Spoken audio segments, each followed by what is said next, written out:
We would like to thank you for the support. We are proud to announce that the channel have reached 1,000 followers. Once again, we appreciate you. Thank you.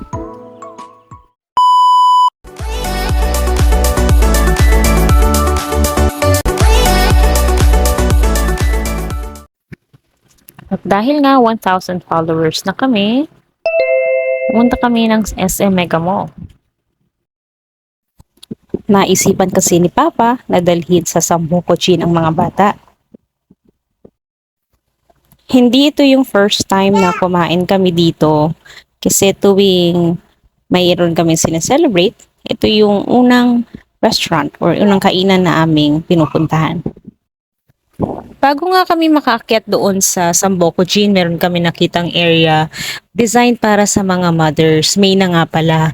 So ngayong buwan ay celebrate natin ang Mother's Day.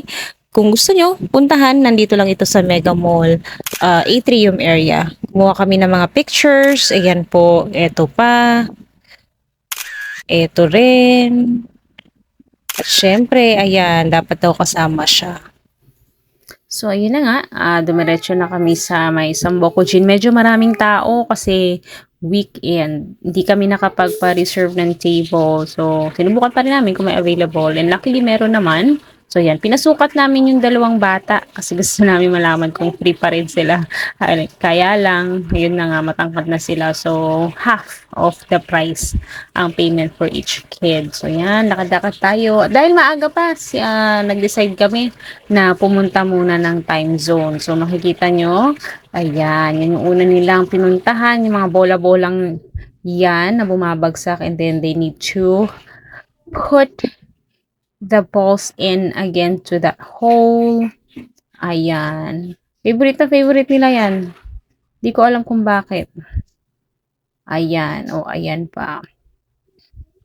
Oh, ang mga glow sa mga mukha. Oh, di ba? So, ang next naman, yan, sinubukan nila yung golden egg. Sa oras na yan, wala ako kasi nandun ako sa labas, pinapatulog ko si Arky. So, si Papa yung kumukuha ng video. Ayan. So, yan. Medyo swerte dyan. Ang alam ko, kailangan, nananalo ka talaga dyan tas may free ticket. So, ito, isa pa to. Ayan. Hirap na hirap.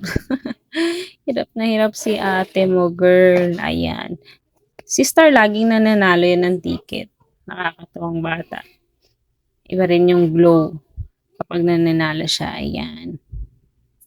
Tsaka nalalaman niya agad yung kung paano nilalaro. Hindi naman na talaga namin siya tinuturuan. Ewan ko kung paano niya nalaman tong briefcase na to. Ano ba to? Deal or no deal? So, alam niya na dapat ino-open niya yung mga mabababang number. Ayan. Pero alam ko hindi rin siya nanalo dyan. Nabuksan niya kasi yung 100. So, ayan. Ayun no, sinasabi ko ng 100. Nabuksan niya. Oh. Cheer muna si Papa. And then, ito, ruleta ba tawag dito? Sobrang walang alam yung nanay mo sa mga laro, ang mga bata. So, ayan. Kaya todo support din naman yung tatay. Laking time zone Ito, matagal na nilang gusto tong subukan. Ayan, yun yung parang, hindi siya VR, pero mararamdaman mo yung paggalaw, pagyanig-yanig.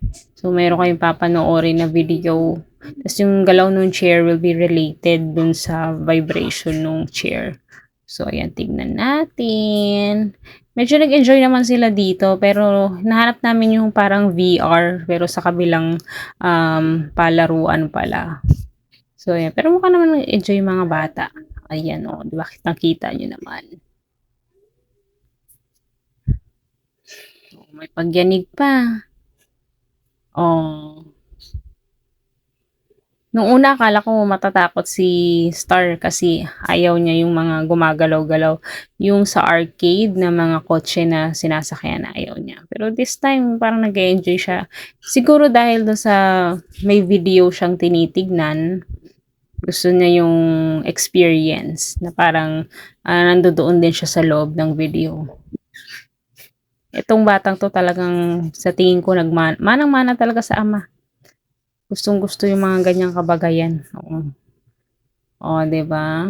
Si Luna malapit na mahulog sa inuupuan niya. Kawawa naman. So, ayan, medyo mahaba 'tong clip na 'to kasi dalawang ano yata 'to, dalawang trial. Tapos ito yung time na nakakuha ng squishy something si Star. So, hindi namin nakuhanan. Napansin lang ni Papa na meron siya doon sa ilalim. Yan. Sinabit niya ngayon yan sa bag niya. Sa Hello Kitty bag niya. So, parang hindi rin niya alam na nanalo siya kasi nanonood siya dyan sa Papa niya eh. And then next is, yan, pagpraktisan nyo yan. Charis. Totoo lang ayoko na may mga baril-baril. Pero if that's what makes you happy, wag nyo lang papakita kay mami. Oh, ayan, oh, 'di ba? Pormadong-pormado pa yung tatay. Oh, oh, sige. Oh, ano? Ano pa? Oh, hindi na nakalaro si Luna. Ikaw na nag-enjoy dyan. So, yun na nga. Dahil time na para magkumain. Ayan, tignan natin tong bulinggit na to. Di naman ako mag-voice over. Medyo mahaba ito. So, panoorin nyo na lang. Hehehe.